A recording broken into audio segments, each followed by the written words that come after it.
This conference will now be recorded. Hare Krishna. Welcome back to our online Bhagavad Gita reading retreat labs. So in the last two sessions, we have covered the verse number 1 to verse number 16 of our chapter number 3, that is Karma Yoga. So in today, we will start with the verse number 17, which to 35. And here we will be seeing Karma Yoga performing prescribed work in detachment set example. This is the today's theme. So without any delay, let's move to the Veda base.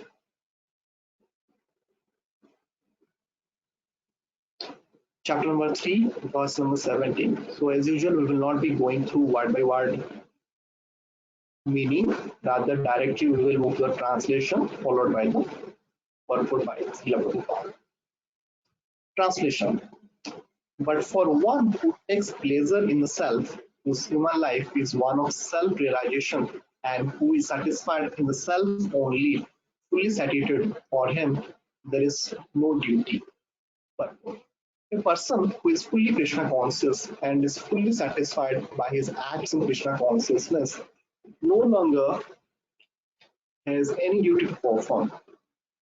Due to his being Krishna conscious, all impiety within is instantly cleansed. An effect of many, many thousands of yajna performances. By such clearing of consciousness, one becomes fully confident of his eternal position in relationship with the Supreme. His duty thus becomes self-eliminated by the grace of the Lord, and therefore he no longer has any obligations to the Vedic injunctions. Such a Krishna conscious person is no longer interested in material activities and no longer takes pleasure in material arrangements like wife, women, and similar infatuations. Now we will move to the next verse, that is chapter number 3, verse number 18.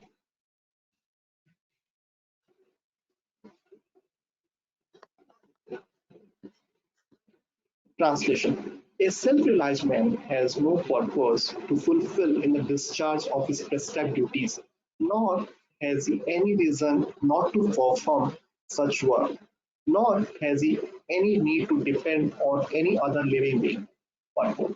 A self-realized man is no longer obliged to perform any prescribed duty, save and accept activities in Krishna consciousness. Krishna consciousness is not inactivity either, as will be explained in the following verses. A Krishna conscious man doesn't take shelter of any person, man, or demigod. Whatever he does in Krishna consciousness is sufficient in the discharge of his obligation. Now we will move to the next verse, that is chapter number 3, verse number 19. Translation.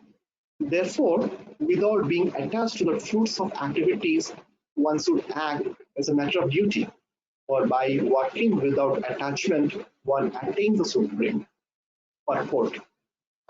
The Supreme is the personality of Godhead for the devotees and liberation for the impersonalist. A person, therefore, acting for Krishna or in Krishna consciousness under proper guidance and without attachment to the result of the work is certainly making progress toward the supreme goal of life. Arjuna is told that he should fight in the battle of Kurukshetra for the interest of Krishna because Krishna wanted him to fight. To be a good man or a non-violent man is a personal attachment, but to act on behalf of the Supreme is to act without attachment for the result. That is perfect action of the highest degree recommended by the Supreme Personality of Godhead, Sri Krishna. Vedic rituals like prescribed sacrifices are performed for purification of impious activities that were performed in the field of sense gratification.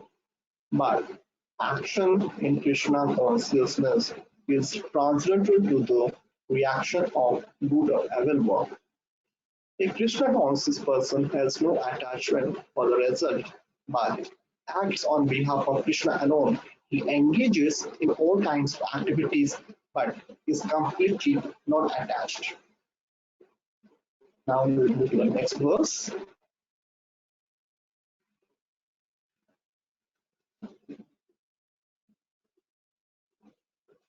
chapter number 3, verse number 20. Translation. Kings such as Janaka attained perfection solely by performance of prescribed duties. Therefore, just for the sake of educating the people in general, we should perform their work. Perform. Kings like Janaka were all self-realized souls. Consequently, they had no obligation to perform the prescribed duties in the Vedas. Nonetheless, they performed all prescribed activities just to set examples for the people in general. Janaka was the father of Sita and father-in-law of Lord Sri Ram. Being a great devotee of the Lord, he was transcendentally situated, but because he was the king of Mithila, a subdivision of Bihar province in India, he had to teach his subjects how to perform prescribed duties. Lord Krishna and Arjuna, the Lord's eternal friend, had no need to fight in the battle of Kurukshetra, but they fought to teach people in general that violence is also necessary in a situation where good arguments fail. Before the Battle of Kurukshetra, every effort was made to avoid the war, even by the Supreme Personality of Godhead. But the other party was determined to fight. So for such a right cause, there is a necessity for fighting. Although one who is situated in Krishna consciousness may not have any interest in the world, he still works to teach the public how to live and how to act. Experienced persons in Krishna consciousness can act in such a way that others will follow. And this is explained in the following verse. So we go to the next verse, chapter number 3, verse number 21. Translation. Whatever action a great man performs, common men follow. And whatever standards he sets by exemplary acts, all the world pursues. Purport.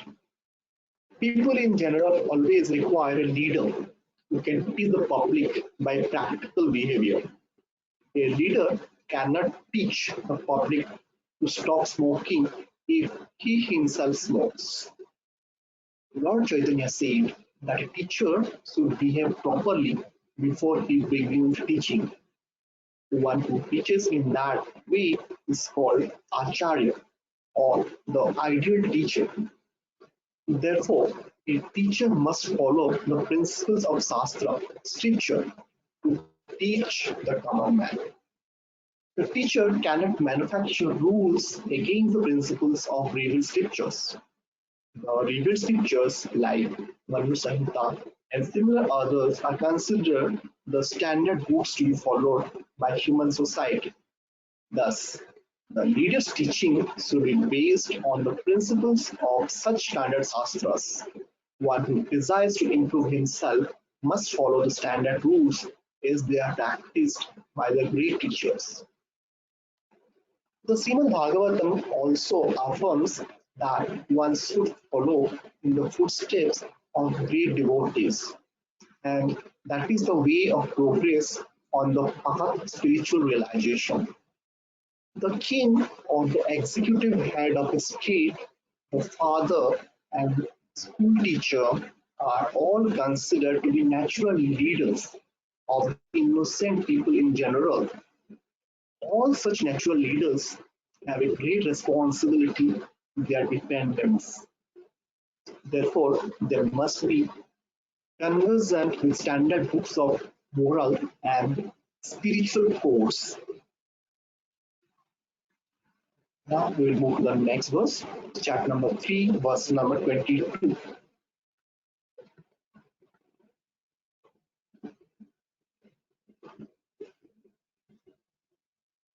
Translation. O son of Pratha, there is no work prescribed for me within all three planetary systems, nor I am in want of anything, nor have I a need to obtain anything, and yet I am engaged in prescribed duties. Purport. The Supreme Personality of Godhead is described in the Vedic literatures as follows. Tam Ishwaram Paranam Paramam Maheshwaram Tam Devatanam Paramam Shar Devatam Patim Patinam Paramam Parastar Vidama Devam Bhuvaneshwitya Na Tasya Karyam Karanam Ch Vidyate Na Tata Samsas Chavikradista Drishyate Parasya Sakti Vivideva Srikrite Swiyate Shobhaki Jnana Bala Vyacha. The Supreme Lord is the controller of all other controllers, and he is the greatest of all the diverse planetary leaders. Everyone is under his control. All entities are delegated with particular power only by the Supreme Lord. They are not supreme themselves. He is also worshipable by all demigods and is the supreme director of all directors. Therefore, he is translated to all kinds of material leaders and controllers and is worshipable by all. There is no one greater than him, and he is the supreme God of all gods. He doesn't possess a bodily form like that of an ordinary living entity. There is no difference between his body and his soul. He is absolute. All his senses are transcendental. Any one of his senses can perform the action of any other sense.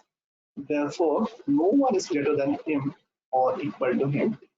His potencies are multifarious, and thus his deeds are automatically performed as a natural sequence. Suta's Tara Upanishad 6.7-8. Since everything is in full opulence in the personality of Godhead and is existing in full truth, there is no duty for the Supreme Personality of Godhead to perform. One who must receive the results of work has some designated duty, but one who has nothing to achieve within the three planetary system certainly has no duty. And yet, Lord Krishna is engaged on the battlefield of Kurukshetra as the leader of the Kshatriyas because the Kshatriyas are duty bound to give protection to the displaced. Although he is above all the regulations of the revealed scriptures, he doesn't do anything that violates the revealed scriptures. Now we move to the next verse, chapter number 3, verse number 23. Translation. For if I ever fail to engage in carefully performance of duties, O Partha, certainly all men will follow my path. But in order to keep the balance of social tranquility or progress in spiritual life, there are traditional family usages meant for every civilized man. Although such rules and regulations are for the conditioned soul and not for Krishna, because he decided to establish the principle of religions, he followed the prescribed rules. Otherwise, common men will follow in his footsteps, because he is the greatest authority. From the Srimad Bhagavatam, it is understood that Lord Krishna was performing all the religious duties at the home and out of home as required of a householder. Now we move to the next verse, chapter number 3, verse number 24. Translation. If I didn't perform prescribed duties, all these worlds would put to ruin nation. I would be the cause of creating unwanted population, and I would thereby destroy the peace of all living beings. Purport. Varna Shankara is one unwanted population which disturbs the peace of the general society. In order to check this social disturbance, there are prescribed rules and regulations by which the population can automatically become peaceful and organized for spiritual progress in life. When Lord Krishna descends, naturally he deals with such rules and regulations in order to maintain the prestige and necessity of such important performances. The Lord is the father of all living entities, and If the living entities are misguided indirectly, the responsibility goes to the Lord. Therefore, whenever there is general disregard of regulatory principles, the Lord Himself descends and corrects the society. We should, however, note carefully that although we have to follow in the footsteps of the Lord, we still have to remember that we cannot imitate Him. Following and imitating are not on the same level. We cannot imitate the Lord by lifting Govardhana hill as the Lord did in his childhood. It is impossible for any human. We have to follow his instructions, but we may not imitate him anytime. The Srimad Bhagavatam 10.33.30 to 31 affirms नैतत् संचय जातु मनसापि वै अनिर्गणा विनाशैः आचरणमोप्य यथा रुद्र परिजम्बिषम् ईश्वरं वाचा सत्यं तथैव चरितं क्वचित् तेषां यत् स्ववचयुक्तं बुद्धिमां संचरेत्. One should simply follow the instructions of the Lord and His empowered servants. Their instructions are all good for us, and any intelligent person will perform them as instructed. However, one should guard against trying to imitate their actions. One should not try to drink the ocean of poison in imitation of Lord Shiva. We should always consider the position of the Ishwaras, or those who can actually control the movements of the sun and moon, as superior. Without such power, one cannot imitate the Ishwaras, who are super powerful. Lord Shiva drink poison to the extent of swallowing an ocean. But if any common man tries to drink even a fragment of such poison, he will be killed.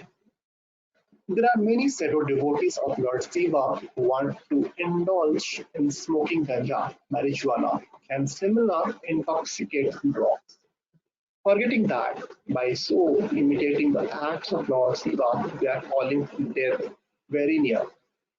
Similarly, there are some Seto devotees of Lord Krishna who prefer to imitate the Lord in his Rasalila or dance of love, forgetting their inability to lift Govardhana hill. It is best, therefore, that one not try to imitate the powerful, but simply follow their instructions, nor should one try to occupy their posts without qualification. There are so many incarnations of God without the power of the Supreme Godhead. Now we will move to the next verse, chapter number 3, verse number 25. Translation.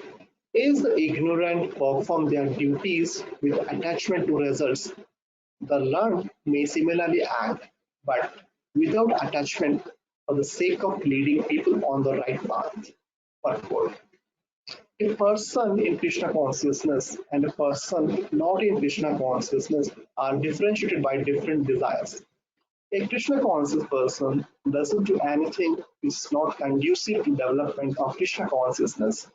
He may even act exactly like the ignorant person who is too much attached to material activities, but one is engaged in such activities for the satisfaction of his sense gratification, whereas the other is engaged for the satisfaction of Krishna. Therefore, the Krishna conscious person is required to show the people how to act and how to engage the results of action for the purpose of Krishna consciousness. Yes. Now we go to the next verse, chapter number 3, verse number 26. Translation. So as not to disrupt the minds of ignorant men attached to the fruitive pleasures of prescribed duties, a learned person should not induce them to stop work. Rather, by working in the spirit of devotion, is to engage them in all sorts of activities for the gradual development of Krishna consciousness. Purport: Vedesya Sarve Ahamiva Vedya. That is the end of all Vedic rituals. All rituals, all performances of sacrifices, and everything that is put into the Vedas, including all direction for material activities, are meant for understanding Krishna, who is the ultimate goal of life.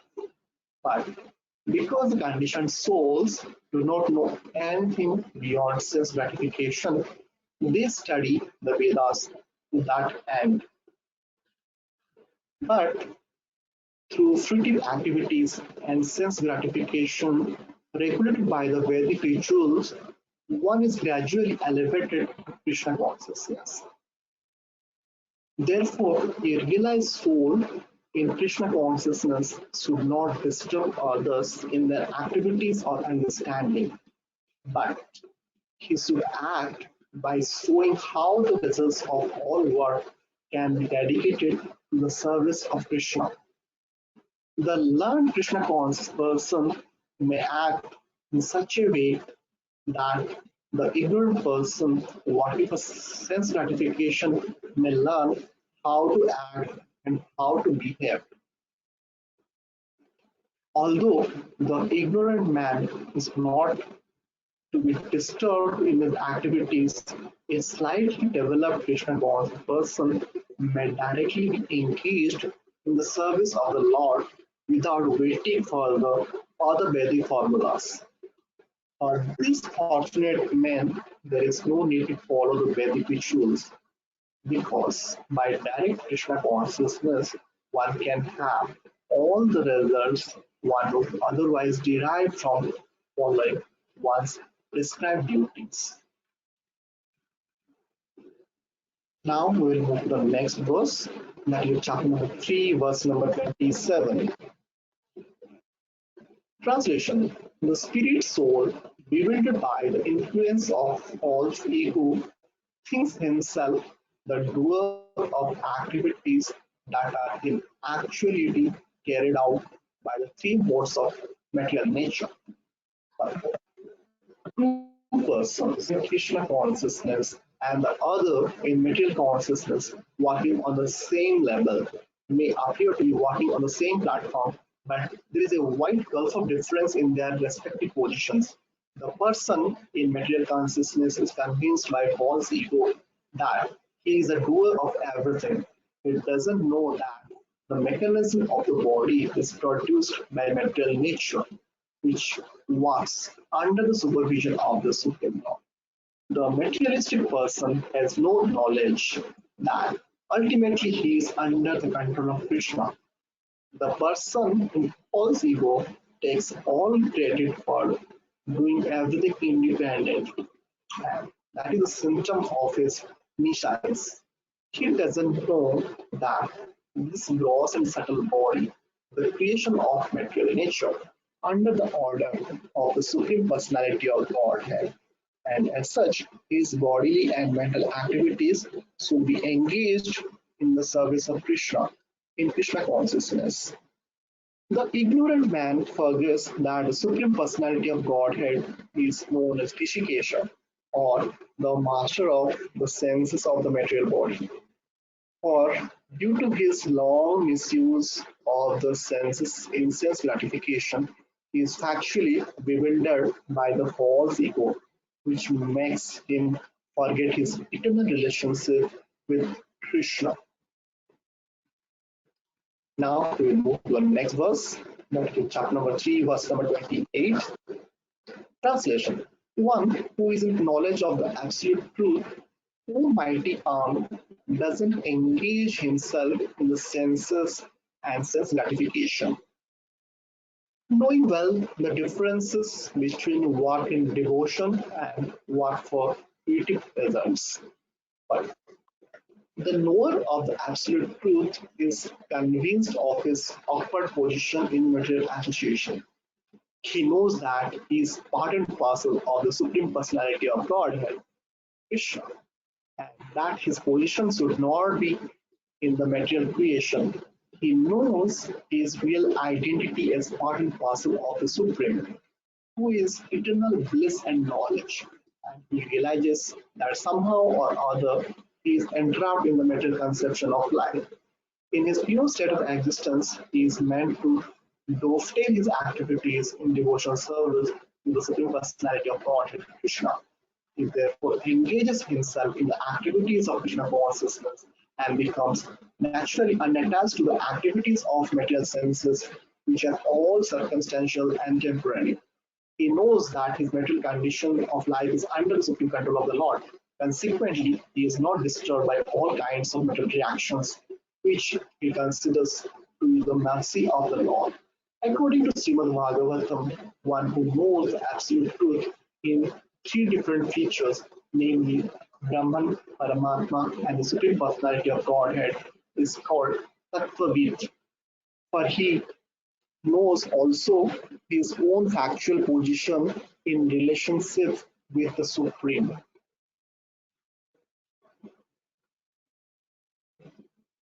Now we'll move to the next verse, chapter number 3, verse number 29.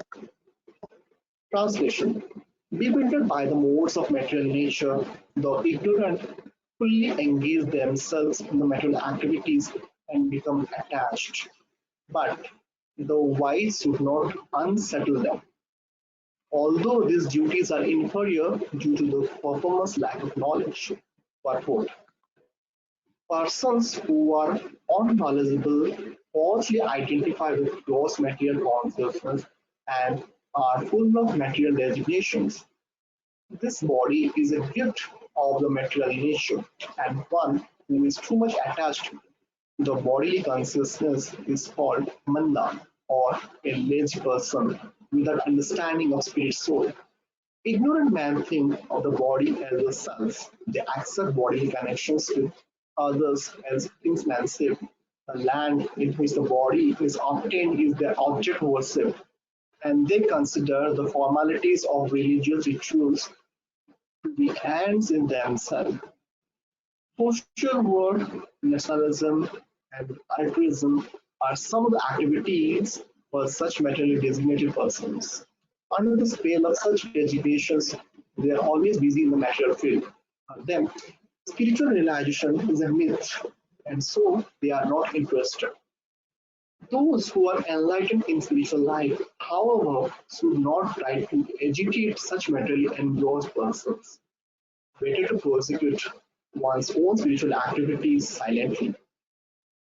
Such bewildered persons may be engaged in such primary moral principles of life as non-violence and similar materially benevolent work. Men who are ignorant cannot appreciate activities in Krishna consciousness, and therefore Lord Krishna advises us not to disturb them and simply waste valuable time. But the devotees of the Lord are more kind than the Lord because they understand the purpose of the Lord. Consequently, they undertake all kinds of risks, even to the point of approaching ignorant men to try to engage them in the acts of Krishna consciousness, which are absolutely necessary for the human being. Now we move to the next verse, that is chapter number 3, verse number 30. Translation. Therefore, O Arjuna, surrendering all your works unto me with full knowledge of me, without desires of profit, with no claims to proprietorship, and free from lethargy, fight. Purport. This verse clearly indicates the purpose of the Bhagavad Gita. The Lord instructs that one has to become fully Krishna conscious to discharge duties, as if in military discipline. Such an injunction may make things a little difficult. Nevertheless, duties must be carried out with dependence on Krishna, because that is the constitutional position of the living entity. The living entity cannot be happy independent of the cooperation of the Supreme Lord, because the eternal constitutional position of the living entity is to become subordinate to the desires of the Lord. Arjuna was therefore ordered by Sri Krishna to fight as if the Lord were his military commander. One has to sacrifice everything for the goodwill of the Supreme Lord, and at the same time discharge prescribed duties without claiming proprietorship. Arjuna didn't have to consider the order of the Lord. He had only to execute his order. The Supreme Lord is the soul of all souls. Therefore, one who depends solely and wholly on the Supreme Soul without personal consideration, or in the other words, one who is fully Krishna conscious, is called Adhyatma Chetas. Nirasi means that one has to act on the order of the master, but should not expect recompenses. The cashier may count millions of dollars for his employer, but he doesn't claim cent for himself. Similarly, one has to realize that nothing in the world belongs to any individual person, but that everything belongs to the Supreme Lord. That is the real purport of Mai or unto me. And then one acts in such Krishna consciousness. Certainly, he doesn't claim proprietorship over anything. This consciousness is called nirmama, or nothing is mine.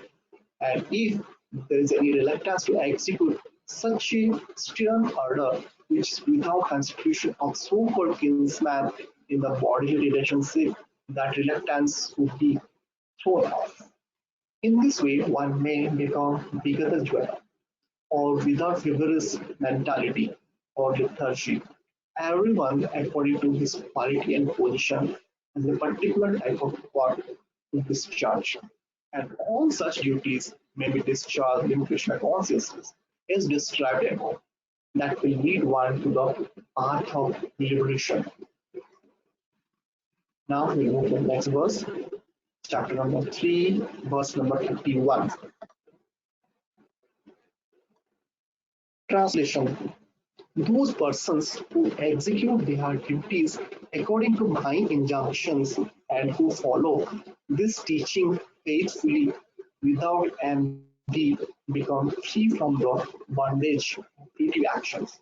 Unquote. The injunction of the Supreme Personality of God, Krishna, is the essence of all Vedic wisdom and therefore is eternally true without exception. Since the Vedas are eternal, so this truth of Krishna consciousness is also eternal. One should have firm faith in this injunction without envying the Lord. There are many philosophers who write comments on the Bhagavad Gita, but have no faith in Krishna. They will never be liberated from the bondage of creative action. But an ordinary man with firm faith in the eternal injunctions of the Lord, even though unable to execute such orders, becomes liberated from the bondage of the law of karma. In the beginning of Krishna consciousness, one may not fully discharge the injunction of the Lord, but because one is not resentful of his principle and works sincerely without constitution of defeat and hopelessness, he will surely be promoted to the stage of pure Krishna consciousness. Now we move to the next verse, chapter number 3, verse number 32.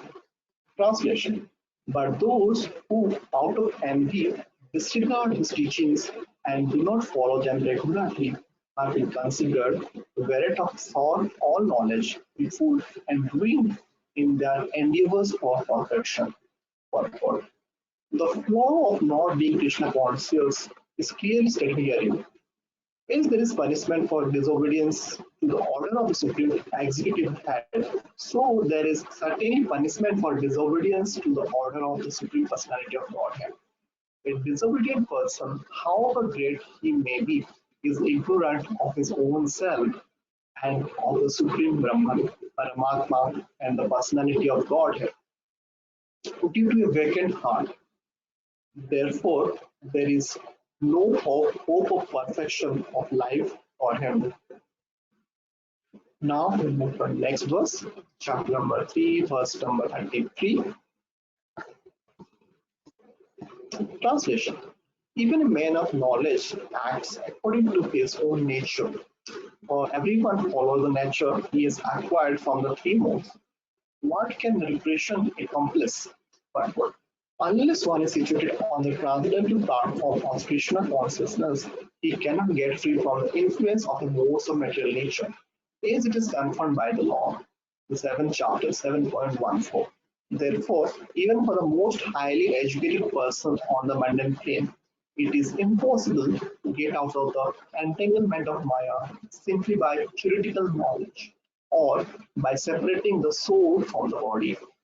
There are many so-called spiritualists who outwardly pose as advanced in the science, but inwardly or privately are completely under particular modes of nature, which they are unable to surpass. Academically, one may be very learned, but because of his long association with material nature, he is in bondage. Krishna consciousness helps one to get out of the material entanglement, even though one may be engaged in his prescribed duties in terms of material existence. Therefore, without being fully in Krishna consciousness, one should not give up his occupational duties. No one should suddenly give up his prescribed duties and become a so-called yogi or a transcendentalist artificially. It is better to be situated in one's position and to try to attain Krishna consciousness under superior training. Thus, one may be free from the clutches of Krishna's Maya. Now I move to the next verse, chapter number 3, verse number 34. Translation. There are principles to regulate attachment and aversion pertaining to the senses and their objects. One should not come under the control of such attachment and aversion because they are stumbling blocks on the path of self-realization. Purport. Those who are in Krishna consciousness are naturally reluctant to engage in material sense gratification. But those who are not in such consciousness should follow the rules and regulations of the revealed scriptures. Unrestricted sense enjoyment is the cause of material engagement, but one who follows the rules and regulations of the revealed scriptures doesn't become entangled by the sense objects. For example, sex enjoyment is a necessity for the conditioned soul, and sex enjoyment is allowed under the license of marriage ties. According to scriptural injunctions, one is forbidden to engage in sex relationship with any woman other than one's wife. All other women are to be considered as one's mother. But in spite of such injunctions, men is still inclined to have sex relations with other women. These propensities are to be curbed. Otherwise, they will be stumbling blocks on the path of self-realization. As long as the material body is there, the necessities of the material body are allowed, but under rules and regulations. And yet, we should not rely upon the control of such allowances. One has to follow those rules and regulations unattached to them, because practice of sense gratification under regulations may also lead one to go astray. As much as there is always a chance of an accident, even on the royal roads. Although they may be very carefully maintained, no one can guarantee that there will be no danger even on the safest road. The sense enjoyment spirit has been current a very long time owing to material association. Therefore, in spite of regulated sense enjoyment, there is very chance of falling down. Therefore, any attachment for regulated sense enjoyment must also be avoided by all means. But attachment to Krishna consciousness or acting always in the loving service of Krishna detaches one from all kinds of sensory activities. Therefore, no one should try to be detached from Krishna consciousness at any stage of life. The whole purpose of detachment from all kinds of sense attachment is ultimately to become situated on the platform of Krishna consciousness. Now we move to the next verse,